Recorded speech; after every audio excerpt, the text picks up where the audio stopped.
This is Co-op HD1 HD3 Hornsby, radio for people, not for profit. Welcome to Volumes, the Austin Public Library radio show. Each week, we explore how your library is more than books. The library is knowledge, technology, and inspiration for our community. Hey, everybody. I'm today's host, Kanya Lyons, and we're here in the studio with Miranda Tong, who is an administrative assistant over at the Old Quarry Branch. And we're going to talk about the library, the Old Quarry Branch, its community, and the library as a culture broker. But first, we're going to take a little break, a few minutes to talk about a very special anniversary. Today, July 26, 2017, marks the 27th anniversary of the Americans with Disabilities Act, also known as the ADA. The ADA and the ADA Amendments Act of 2008 give civil rights protections to individuals with disabilities that are similar to those provided to individuals on the basis of race, color, sex, national origin, age, and religion. And the ADA and ADA Amendments Act also assures that individuals with disabilities have equal opportunity and access to businesses, employment, transportation, state and local government programs and services, and telecommunications. And almost 37 million people in our country have a disability. And about 25% of today's 20-year-olds will experience disability in their lifetime.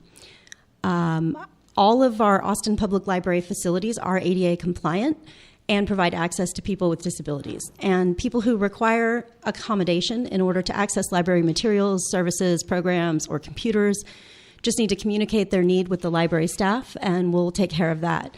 The library also offers a lot of accessibility equipment and software. I'm going to rattle off some different stuff. This is really great stuff that really makes a difference in how people access library services. So, first of all, we have optical character recognition, text capture, and audio readout equipment that's available at the Austin History Center and the Fox Central Library.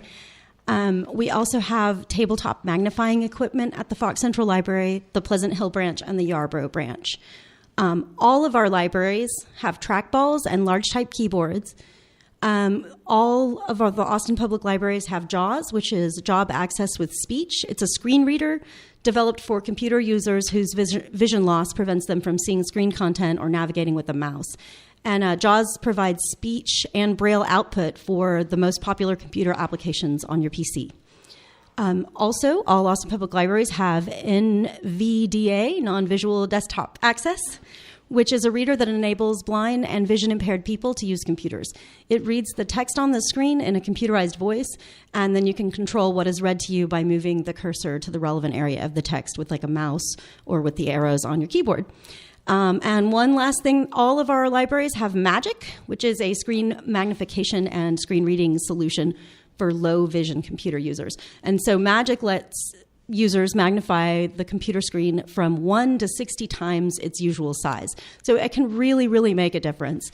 I mentioned Miranda is our guest earlier. I'm going to actually drag her into the conversation real quick because she was talking earlier about we have another option that is actually new this year at the library. Yeah, it's called Adult Dependent Library Card. Before, we need people to come in the library in person to sign up a library card. But now if you can find somebody to represent yourself, and people with disabilities can also have a library card, and they can also use all the services that library provide.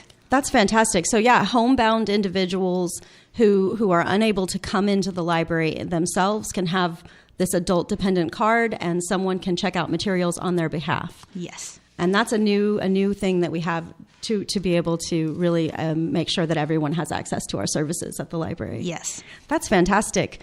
We also do a whole lot of cool programs at the library, and some of them are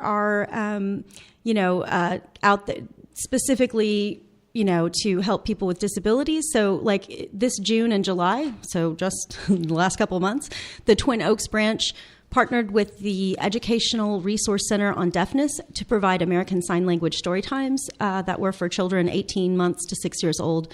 And if people aren't aware, the Twin Oaks branch is really near the Texas School for the Deaf, so there is a huge deaf community there.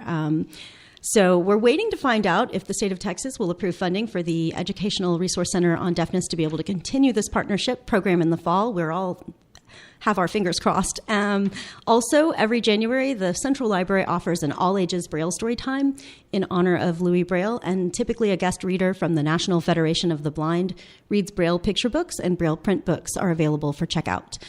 And just another program we have is the Sensory Storytime, which is for ages 5 and under.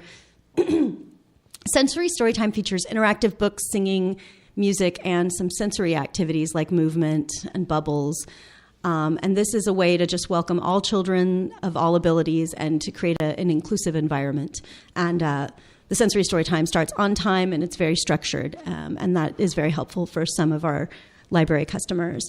Additionally, VSA Texas, the state organization on arts and disability, challenges perceptions of how people contribute by creating an arts-inspired, inclusive community of individuals with diverse abilities.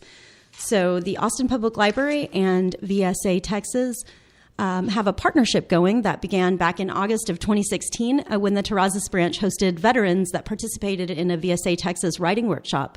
And those writers were featured in a program that happens at the Terrazas branch called Oral Literature. The Terrazas branch also exhibited artwork, very different mediums of art, by veterans in July and August 2016 as part of an ongoing partnership with VSA Texas.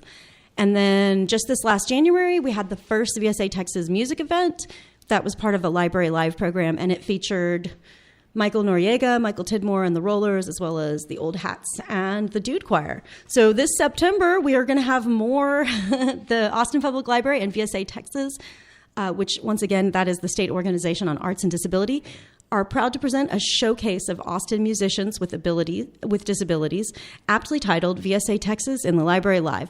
And this year's event in September features musical performances by Heller Wade Experience. I'm sorry, let me re-say that. The Heller Wade Experience, Nicole and Eric's Guide to a Meaningful Life, and James Sandlin on Saturday, September 2nd, 2017 at 2 p.m. at the Carver Branch, which is over on Angelina Street. So that's kind of the end of that. We have always new programs happening all around the library, and most everything that we do is accessible. So that's just some of our highlights. But so now we're going to get into our conversation with today's guest, Miranda Tong. Welcome, Miranda. Hi. And just to remind everybody, Miranda is an administrative assistant at the Old Quarry Branch. And this is Volumes, the Austin Public Library radio show, and we are on Co-op Radio, 91.7 FM, and streaming at koop.org. So welcome, Miranda. Thank you. Where are you from? I'm from China. I come to the United States in 2008 after I graduated from high school. So I'm like born and raised in the Chinese culture. So about 9 years of living in the States? About 9 years living in the States, 5 years in California, 4 years here in Austin. Oh, cool. So what ultimately brought you to Austin? My husband got admitted as a PhD student at UT. Oh, cool. So we moved here, and he's still studying. And how did you get involved and interested with the library?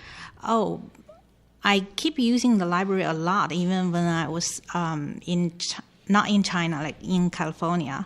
I borrowed a lot of textbooks when I was in college because I couldn't afford them.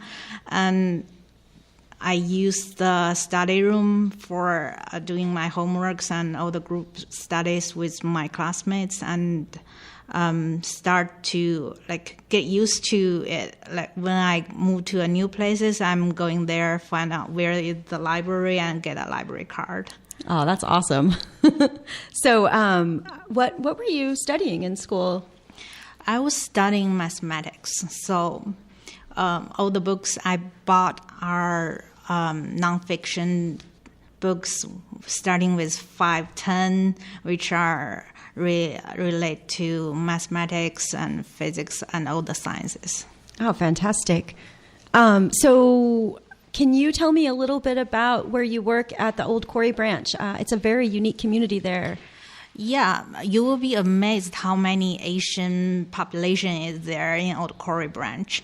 When I first get there, I was surprised that we also have book collections in Chinese, in Korean, and it's not about the adult materials. There's also a lot of kids' books.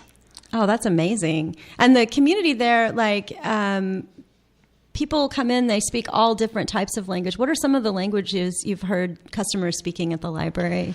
Oh, I have heard Korean, Chinese, Japanese, and also Spanish. Yeah, that makes sense for that community. And some of our staff over there are also bilingual or multilingual. I know you speak English and Chinese, obviously. Yeah, I speak English and Chinese, and my coworker Sonia, she's fluent with Spanish. Oh, that's great. So there are people there that are able to help customers if they're still learning English. Yes. That's great. So can you talk a little bit about some of the ways that the library is able to help people from other countries kind of acclimate to the culture here? Yeah, we provide a talk time every Thursday morning, so people can come here and practice their English with our volunteers. It's not based on a textbook. Just people come here and like introduce themselves and make friends and practice their English. That's awesome. And so there's like an English speaker who kind of guides the conversation, or? Yeah, we have a Native American speaker there, volunteer to help people learning the areas and also practice their English. Oh, that's so cool. So,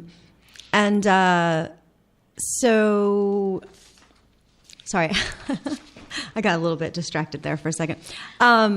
So some of the other programs y'all have there, I know you do, we'll talk more about this at the end, but I wanted to just briefly mention there's like a story time in Chinese, there's a book club in Chinese, and some other programs that are sort of, geared at the community. Yeah, because there is a elementary school that teaching both English and Chinese programs. So we can cooperate with a Chinese school to offer a Chinese story time for little kids. It's once a month that people can come here and like listen to a story in Chinese. Oh, that's fantastic. Well, so I definitely want to talk more about that. We're going to take a little break right now and listen to an audio clip featuring some of the librarians that you work with, Walter Minkle and Ann Minner. They're going to talk about the Old Quarry branch, and then we're going to have a few announcements, and then we'll keep talking about the Old Quarry branch. Sure. With Miranda. Thanks. Hi, I'm Walter Minkle. I am the assistant manager. My actual title is Librarian 3, but in practice, it's the assistant manager at the Old Quarry Branch Library. I've worked in libraries all my life. I'm 64 years old, getting ready to retire soon, and for many, many years, I've been helping people out in the library. I always really enjoy it. It's a lot of puzzle solving. I started out when there was no internet. And in those days, what we had to do was, it's like the old stereotypical librarian. We had all these big reference books on the shelf. We had to go paging through the reference books to hope we would find what it is. Sometimes we would have to mail people questions that customers wanted answers to. And now it's quite a bit easier. The thing that we really are enjoying about this branch right now is that we have so many international customers. There have been people coming in here recently. Like, for example, for a while we had a group of Somalian refugees who used the branch quite a bit. And then we also have there's a large community of Chinese.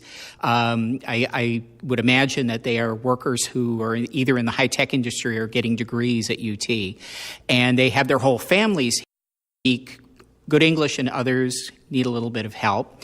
And we also have a lot of people from the Middle East, Turkey and Iran and Pakistan and places like that, a lot of people who are coming through.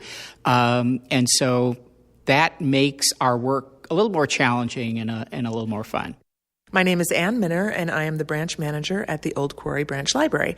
We're really excited about something that is continuing through the year, which is our Chinese language story time. It's for all ages, and you don't have to have any previous experience speaking Chinese. We partner with Little Tiger International School, and Miss Meggie has been coming to work with the kids and learn Chinese. We get a lot of little guys, and so they're learning how to count in Chinese, and a lot of them speak Chinese at home with their parents. So it's another way to reach out to the community and make them feel comfortable in the library because we're actually speaking their language. I personally have only picked up a few things in Chinese, but the kids are loving it, so that's been really exciting. The promo you're about to hear is a collaboration between the Austin Public Library's Rooster Teeth's Elizabeth Maxwell and teen library patron Madison.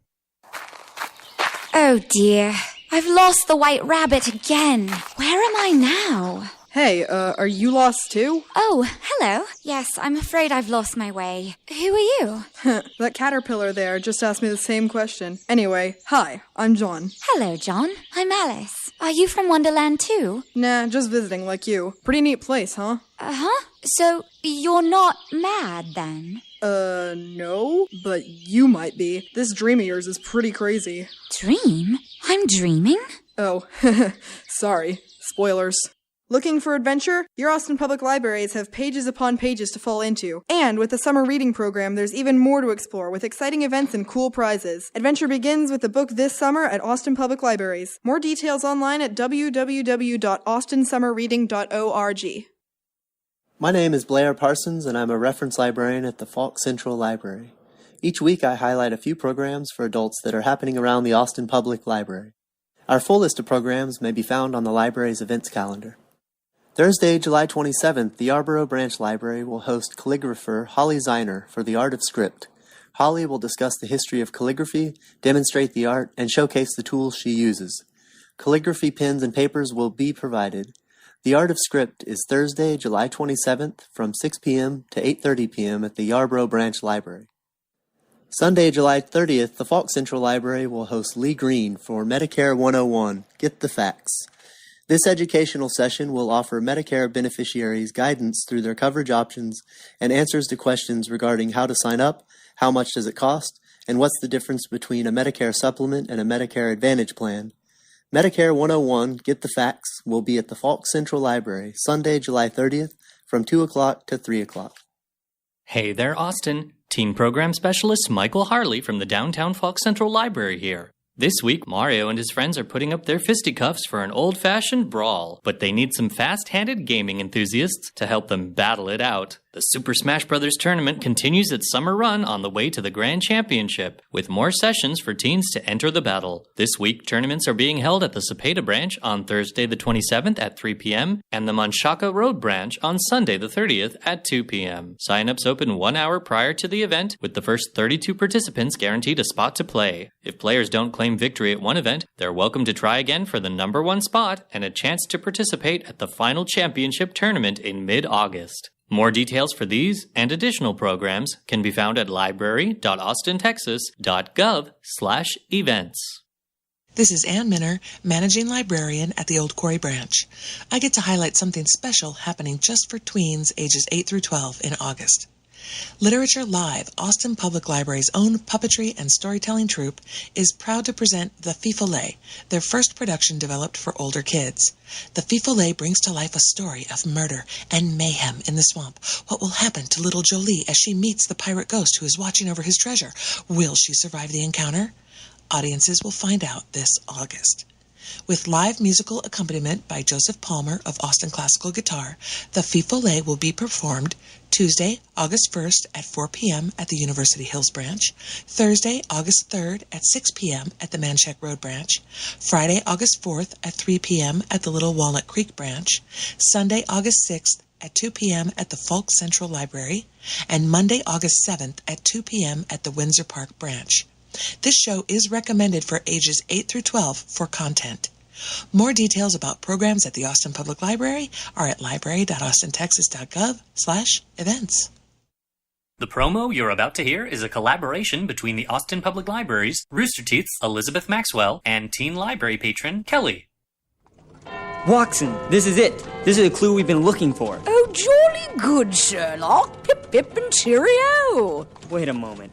Who are you? I'm Watson. I'm afraid the evidence indicates otherwise. What do you mean, Sherlock? Well, for one, that mustache is fake. Ow! And my colleague, Watson, is a male. Well, maybe you need to be a little bit more open-minded. After all, I already figured out the murderer's identity on page 5. Page 5? Impressive. I think you mean elementary. Looking for adventure? Your Austin Public Libraries have pages and pages to fall into. And with the summer reading program, there's more to explore with exciting events and cool prizes. Adventure begins with a book this summer at the Austin Public Libraries. More details are at www.austinsummerreading.org. Support comes from B&B Rolfing, located at 300 Beardsley Lane. Rolfing is a holistic system of bodywork which aids in balancing the relationship of connective tissue and the muscular system within the body. B&B Rolfing practitioners Norma and Bree bring the art of balance to clients by improving posture and facilitating ease of movement in everyday life. More at bnbrolfingaustin.com.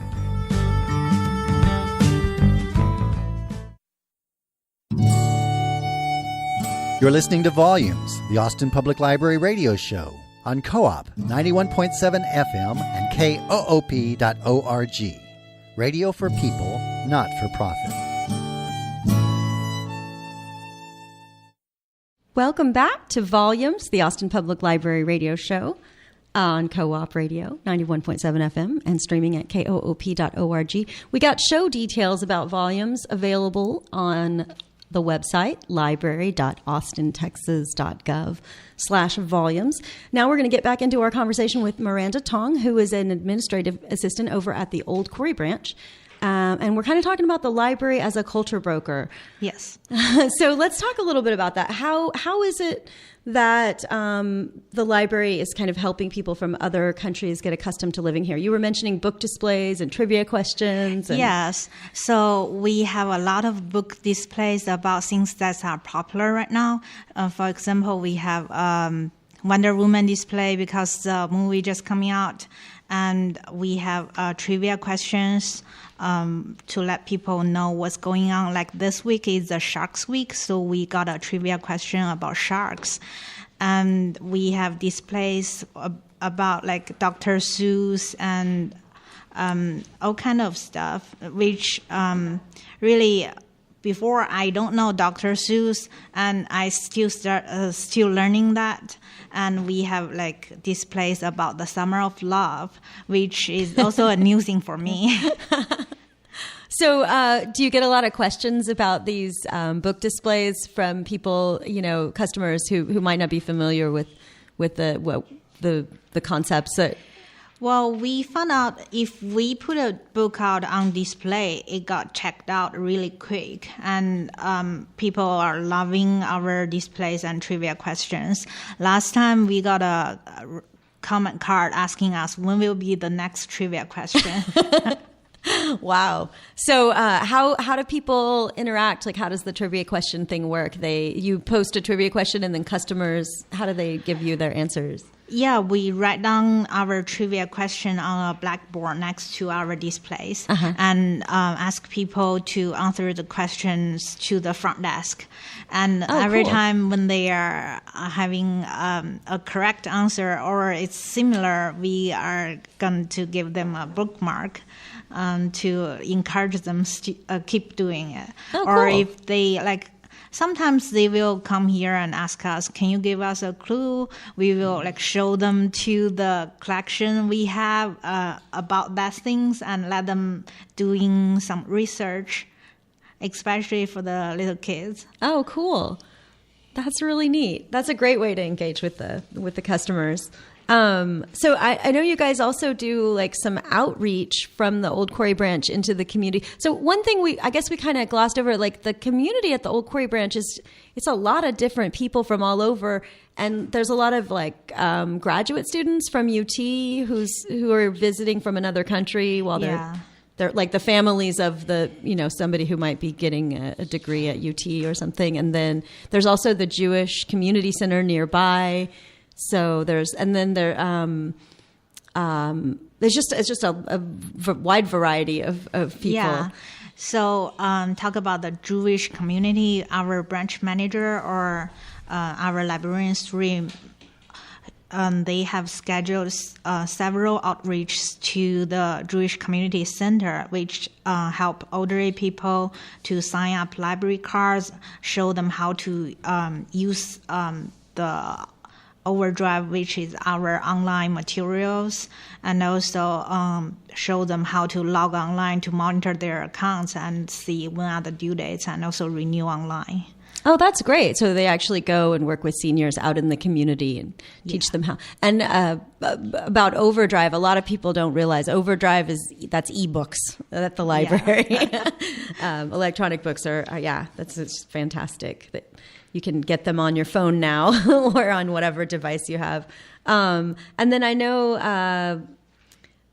that the nearby schools, you were saying, so they do bilingual classrooms at the elementary school, so they're half in Chinese and half in English. Yeah. And so you get a lot of kids who are kind of starting to be fluent in both languages. Yeah. Last time I was so surprised that a little boy came to me. He is definitely not Chinese, but he talked to me in Chinese. Cool. And during the summer, we got a lot of parents come to me, ask me if I can give them some suggestion for the Chinese picture books for their little kids to practice during the summer. Oh, fantastic. That's really amazing. And so some of the library does some outreach to the schools there as well, right? They go into the schools in the neighborhood, or no? Not. Usually it's the school librarian call us and comes to the library. Come to the library. Gotcha. Cool. And then we were talking about when earlier you were mentioning that you used to check out a lot of textbooks at the library, but when we were talking the other day, you said that since you've worked at the library and you've really started to explore the other parts of the collection. Can you talk about? Yeah. When I first got here, I was so surprised that there's Chinese collections because I wasn't sure that here has enough Chinese populations for people to keep a Chinese collection. But I figured out there are so many books that's published really recent. And besides the books, we have DVDs also in foreign languages. And also there's CDs. And there's a lot of interesting programs that I start to join. Absolutely. And DVDs are really great if you're learning a new language. You can put the subtitles on and, whatever. It's very helpful, especially if you're learning English or Spanish or some of the languages. So one last thing. We're just about out of time, but I just wanted to say, you mentioned earlier, like the story times. Can you tell us when those take place, the monthly story times in Chinese? Yes, the Chinese story times, it's every second Tuesday, 10:30 at Old Quarry Branch. Fantastic. And that's for kids and their parents. So thank you so much for coming and talking to us, Miranda. You're welcome. It's really wonderful to learn about all the great things happening at the Old Quarry Branch. And we didn't get to talk about everything today, so we'll have to talk about this again in the future. This has been a great interview. I really appreciate you being here. Thanks a lot. Thank you, everybody. Thanks for listening to Volumes, the Austin Public Library radio show. Special thanks to our producer, DJ Harris, and to the musicians who composed and performed our original theme song, Andrew Noble on violin, Kirk Duvall on guitar, and Mike Wheat on percussion. And thanks to you, our listeners. Volumes, the Austin Public Library radio show, airs Wednesday afternoons at 2:30 on Co-op 91.7 FM and koop.org. If you catch us mid-show, full episodes and other details can be found at library.austintexas.gov/volumes.